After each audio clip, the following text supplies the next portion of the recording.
এই ভিডিও মাধ্যমରେ ଆପଣଙ୍କ ପାଇଁ ତିନୋଟି ବଡ଼ ଖବର ରହିଛି। ସବୁଗୁଡ଼ିକ ଗୁରୁତ୍ୱପୂର୍ଣ୍ଣ ରହିଛି।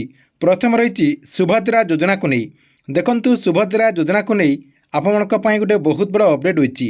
ଯେଉଁମାନେ ସୁଭଦ୍ରା ଯୋଜନା ଅଧୀନରେ ଏଯାଏଁ ଟଙ୍କା ପାଇନାହାନ୍ତି ସେମାନଙ୍କୁ ଯାହାକି 15 ତାରିଖ ଭିତରେ ଆପଣଙ୍କର ଯାହା ବି ତ୍ରୁଟି ରହିଛି ସେହିସବୁ ଯାହାକି ଆପଣମାନଙ୍କୁ ସମାଧାନ କରିବାକୁ ପଡ଼ିବ।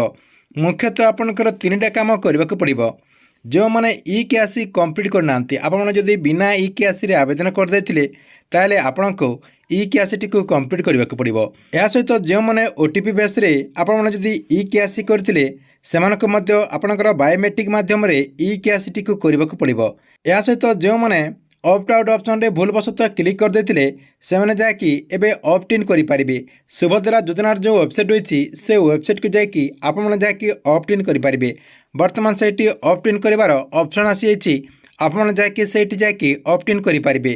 ତା ସହିତ ଦେଖନ୍ତୁ, ଆଉ ଗୋଟିଏ ଆପଣଙ୍କର ଅପଡେଟ୍ ହୋଇଛି। 15 ତାରିଖ ଭିତରେ ଆପଣଙ୍କର ଯେଉଁ ଜାନୁଆରୀ 15 ତାରିଖ ରହିଛି, ଜାନୁଆରୀ 15 ତାରିଖ ଭିତରେ ଆପଣଙ୍କୁ ଯାହାକି ଏହିସବୁ କାମଟିକୁ ସାରିବାକୁ ପଡ଼ିବ। ଜାନୁଆରୀ 15 ତାରିଖ ପରେ ସୁଭଦ୍ରା ଯୋଜନାର ପ୍ରଥମ କିସ୍ତିର ଚତୁର୍ଥ ପର୍ଯ୍ୟାୟର ଟଙ୍କା ଆସିବ ବୋଲି ସୂଚନା ରହିଛି। ତା ପୂର୍ବରୁ ଯେଉଁମାନେ ଏହିସବୁ କାମଟିକୁ କମ୍ପ୍ଲିଟ୍ କରିନାହାନ୍ତି ସେମାନେ ଯାହାକି ଅତି ଶୀଘ୍ର କମ୍ପ୍ଲିଟ୍ କରିଦିଅନ୍ତୁ। ନମ୍ବରରେ ଦେଖନ୍ତୁ, ଭତ୍ତା ଟଙ୍କାକୁ ନେଇ। ଦେଖନ୍ତୁ, ରାଜ୍ୟ ସରକାର ଯେଉଁ 3500 ଟଙ୍କା ଭତ୍ତା ବୃଦ୍ଧି କରିଛନ୍ତି ସେମାନଙ୍କୁ 3500 ଟଙ୍କା ଭତ୍ତା କେବେ ମିଳିବ ଏବଂ ଯେଉଁମାନେ ବାକି ରହିଯାଇଛନ୍ତି ଆପଣଙ୍କର 60ରୁ 79 ବର୍ଷର ଯେଉଁମାନେ ବାକି ରହିଯାଇଛନ୍ତି, ତା ସହିତ ଯେଉଁମାନେ ବିଧବା ଭତ୍ତା ପାଉଛନ୍ତି, ଏହା ସହିତ ବାକି ଆପଣଙ୍କର ଯେଉଁ ଭିନ୍ନକ୍ଷମ ଭତ୍ତା ରହିଛି ସେମାନଙ୍କର ଭତ୍ତା ରାଶି ରାଜ୍ୟ ସରକାର କେବେ ବୃଦ୍ଧି କରିବେ। ଦେଖନ୍ତୁ, ଯେଉଁମାନଙ୍କର ଭତ୍ତା ରାଶି ରାଜ୍ୟ ସରକାର ବୃଦ୍ଧି କରିଛନ୍ତି, ମୁଖ୍ୟତଃ ଯେଉଁମାନଙ୍କୁ 80 ବର୍ଷ ହୋଇଯାଇଛି ତା ସହିତ ଯେଉଁମାନେ 80%ରୁ ଅଧିକ ଭିନ୍ନକ୍ଷମ ରହିଛନ୍ତି ତାଙ୍କରି ଟଙ୍କା ଯାହାକି ରାଜ୍ୟ ସରକାର ବୃଦ୍ଧି କରିଛନ୍ତି। ସେମାନେ ଯାହାକି ଏହି ଜାନୁଆରୀ ମାସ 15 ତାରିଖରୁ 20 ତାରିଖ ଭିତରେ ବର୍ଦ୍ଧିତ 3500 ଟଙ୍କା ଭତ୍ତା ପାଇପାରିବେ ବୋଲି ସୂଚନା ରହିଛି। ତା ସହିତ ବାକି ଯେଉଁମାନେ ରହିଯାଇଛନ୍ତି ତାଙ୍କର ଭତ୍ତା ରାଶି ରାଜ୍ୟ ସରକାର କେବେ ବୃଦ୍ଧି କରିବେ।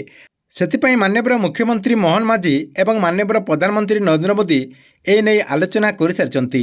ଯାହାକି କମ୍ ଦିନ ଭିତରେ ବାକି ଯେଉଁମାନେ ରହିଯାଇଛନ୍ତି ସେମାନଙ୍କର ଭତ୍ତା ରାଶି 3000 କରିବା ପାଇଁ ଆଲୋଚନା ହୋଇସାରିଛି। ସେମାନଙ୍କର ଭତ୍ତା ରାଶି ମଧ୍ୟ କମ୍ ଦିନ ଭିତରେ ବୃଦ୍ଧି ହେବ ବୋଲି ସୂଚନା ରହିଛି। 3 ନମ୍ବର ଖବର, ପ୍ରଧାନମନ୍ତ୍ରୀ ଆବାସ ଯୋଜନାକୁ ନେଇ। ଦେଖନ୍ତୁ, ପ୍ରଧାନମନ୍ତ୍ରୀ ଆବାସ ଯୋଜନା ଅଧୀନରେ ଯେଉଁମାନେ ଏପର୍ଯ୍ୟନ୍ତ ଘର ପାଇନାହାନ୍ତି ସେମାନେ ଯାହାକି କମ୍ ଦିନ ଭିତରେ ଘର ପାଇପାରିବେ। ସେଥିପାଇଁ କେନ୍ଦ୍ର ସରକାରଙ୍କ ତରଫରୁ ଓଡ଼ିଶାକୁ ଯାହାକି ଲିଷ୍ଟ ପଠାଇବା ପାଇଁ ସୂଚନା ଦିଆଯାଇଛି। ଯାହାକି କୁହାଯାଉଛି ଯେ ମାର୍ଚ୍ଚ ମାସରେ ସମସ୍ତଙ୍କୁ ପକ୍କା ଘର ଦିଆଯିବ। ସେଥିପାଇଁ କେନ୍ଦ୍ର ତରଫରୁ ଓଡ଼ିଶାକୁ ଆପଣଙ୍କର ତାଲିକା ପଠାନ୍ତୁ ବୋଲି ଯାହାକି ସରକାରଙ୍କ ତରଫରୁ ନିର୍ଦ୍ଦେଶ ରହିଛି। କମ୍ ଦିନ ଭିତରେ ଓଡ଼ିଶାରୁ ଆପଣଙ୍କର ନୂଆ ଲିଷ୍ଟ ଜାରି କରାଯିବ। ନୂଆ ଲିଷ୍ଟ ହୋଇସାରିଲା ପରେ କେନ୍ଦ୍ରକୁ ଯାହାକି ସେଇ ଲିଷ୍ଟଟି ପଠାଯିବ। ସେଇ ଲିଷ୍ଟଟି ଗଲା ପରେ ମାର୍ଚ୍ଚ ମାସରେ ଯାହାକି ଆପଣ ପକ୍କା ଘର ପାଇପାରିବେ ବୋଲି ସୂଚନା ରହିଛି। ଠିକ୍ ଅଛି, ଏ ଥିଲା ଆପଣଙ୍କ ପାଇଁ ଆଜି ଦିନର 3ଟି ବଡ଼ ଖବର।